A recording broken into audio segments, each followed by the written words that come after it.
ዛሬ ጥር 20 በሬዎችን ልንገዛ ወደ አዳማ እየን ነው። ይሄኛው ልክ መግቢያ ላይ ቱሉ ዲምቱን እንዳለፋችሁ ሃይዌይ መግቢያ መንገድ ነው። ስለዚህ እዚህ ጋር መግቢያ ካርድ እንወስዳለን። መውጫ ላይ ክፍያ አለ። ስለዚህ ቀጥታ መንገዳችን ጉዞ ጀምር።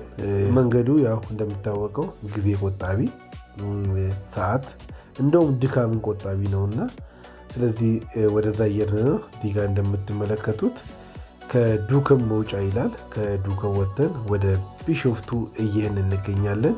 እዚህ ጋር ደግሞ እንደምትመለከቱት መውጫ ላይ ደርሰናል። ቀጥታ ወደ አዳማ ከተማ ልንገባ ነው። አዳማ ከተማ ምርጥና በጣም ቆንጂዬ የምታምር ከተማ ናት። ስለዚህ አሁን በዚህኛው ገበያቸው ያው ሮብ ነው የሚቆመው።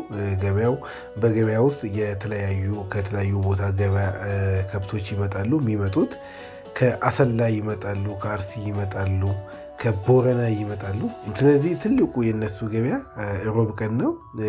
ከብቶች የሚመጡት ያው እንዳልኳቸው ከቦረና ይመጣሉ፣ ከአርሲ ይመጣሉ፣ ከአሰላ ይመጣሉ፣ ከዛው አካባቢ ይመጣሉ። ስለዚህ የከብት አማራጭ ከትንሽ እስከ ትልቅ እዛ ታገኛላችሁ። የሚገርማችሁ ነገር እኔ እያየው አንድ በሬ 600 ሺህ ነው የተሸጠው። 600 ሺህ አስቡት እንግዲህ አንድ በሬ የፈረንጅ ነው፣ ክልስ ነው። 600 ሺህ ነው የተሸጠው። ስለዚህ በአዳማ ገበያ እዛ ስትሄዱ የሚገርማችሁ ነገር ከትንሽ ብር ከ40 ሺህ ጀምሮ እስከ 600 ሺህ የከብት ዋጋ እዛ አለ። ከብቶችን እንደፈለጋችሁ ማግኘት ትችላላችሁ። ስለዚህ ለግዢ ስትሄዱ በደንብ መጠንቀቅ አለባችሁ። ምን አይነት ከብት መግዛት አለብኝ፣ ምን አይነትስ ነው ለእኔ የሚሆነው የሚለውን በደንብ ማሰብ አለባችሁ። አለበለዚያ ልክ ከዚህ በፊት እንደምላችሁ ሁላ ለሽያጭ ላይ በጣም ትቸገራላችሁ።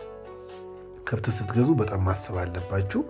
ስለዚህ ገበያው ስንደርስም ገበያ መሀል ላይ ያለውን ድባብ አሳያችኋለሁ። የከብቶችን ዋጋ፣ የበሬ ዋጋ ጥር 20 ላይ ገበያው በስንት እንደዋለ ነግራችኋለሁ። አየር ሁኔታውን ስናይ ደግሞ በጣም ሙቅ ነች። ጃኬት ይዞ መሄድ አይቻልም። ይሄኛው ደንበል ቪው የሚባለው ትልቁ ሆቴል የሚያምር መሀል ከተማ ላይ ያለ ሆቴል ነው። ስለዚህ እዛ ስትሄዱ ጃኬት ይዞ መሄድ የተከለከለ ነው። ያው ማታ ራሱ 1 ሰዓት አካባቢ ወክ ስታደርጉ በቲሸርት ወክ ማድረግ ትችላላችሁ። በጣም የምታምር ከተማ ስለሆነች። ይሄኛው ደግሞ አሁን እያያችሁት ያላችሁት ወደ አሰላ መውጫ ነው። ወደ አሰላ መውጫ ነው። የከብት በረት እዚህ አካባቢ አለ። የውላችሁ ወደ ልክ አሰላ መውጫ ላይ በደንብ ሳትገቡ ወደ ቀኝ ስትዞሩ እንዲህ ፒስታ መንገድ ታገኛላችሁ። አሁን በዚህ ጋር ስትደርሱ ዱላ አለ። ዱላ ሳትይዙ መሀል ገበያ መግባት በጣም ነው የሚከብደው። እዚህ ጋር ገመድ አለ።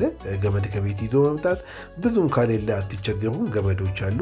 ከብት እንደዚህ እኛ አሳስመዛ ደረስ ነው። ከብት እንደዚህ በገፍ ይገባል። እንግዲህ ይኸውላችሁ ጭነት አትቸገሩም። አይሱዙዎች አሉ።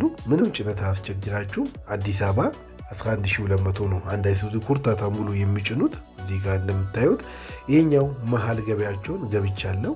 በሬዎችን አይተን እየመረጥን ነው። እዚህ ጋር ደረጃ አላቸው በሬዎች። የምትፈልጉትን አይነት በሬ ማግኘት ትችላላችሁ።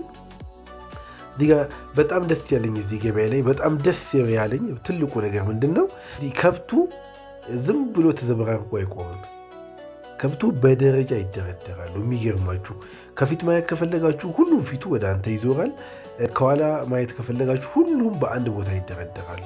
ትንሽ ለማደም የምትገዙት በሬዎች ተዘባርቀው ይቆማሉ እንጂ በብዛት 90% ከብቶቹ ተደርድሮ ነው የሚቆሙት። ለምንድን ነው ይሄ ደስ የሚለው? ከብት ሰውን እንዳይረግጡ መሀል ላይ መሄዱ እንዲመቻችሁ ተደርጎ የተሰራ ነው የሚመስለው።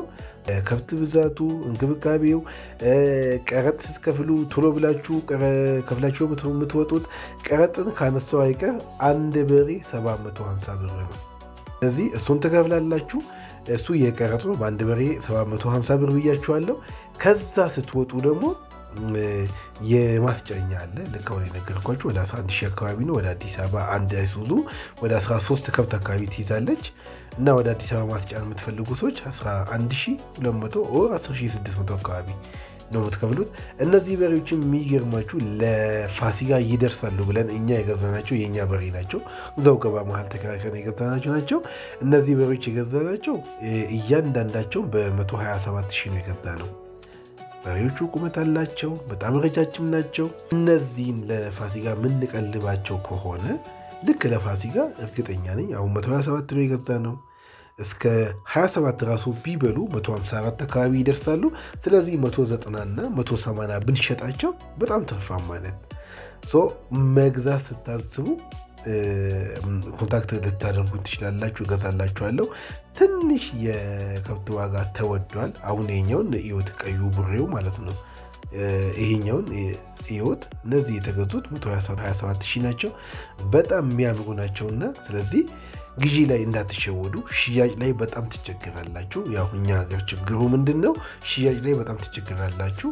እኔ ሪከመንድ የማደርገው አንድ የሽያጭ ማዕከል ቢኖር ኤክስፖርት ቢሆን የሽያጭ ማዕከሉ ከብቱን የሚረክብበት ሁኔታ ቢፈጠር ስታንዳርድ ያወጣሉ። እዚህ ሁኔታ ላይ ያለ በሬ እናደልባለን እንገዛለን ብሎ እኛ እያደለምን ለዛኛው ለድርጅቱ ማቅረብ ይቻላል። ምናልባት ኛው ቪዲዮ የምታዩ የመንግስት አካል ካላችሁ እንደዚህ አይነት ነገር ቢፈጠር ሀገራችንን በኤክስፖርት ዘርፉ በደንብ ታዋቂ ትሆናለች ስለሆነ ስለዚህ እኛ በሬዎችን እያደለብን ጤናቸውን እየተከታተል በሚያስፈልገው ስታንዳርድ ብናቀርብና ኤክስፖርት ቢሆኑ እጅግ በጣም አዋጭ ነው የሚሆነው። በጣም ያልተሰራበት ያልተነቃበት ትልቁ ስራ ቢሆን ከብትን የማድለብ ስራው በደንብ አልተነቃበትም።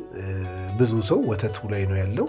ይሄኛው ማድለብ በአጭር ጊዜ ውስጥ ቆንጆ ትርፍ የሚገኝበት ስለሆነ የመንግስት አካላት እንደውም መንግስትም ታሳቢ ያደርጋችሁ ብትሰሩበት መልካም ነው እላለሁ።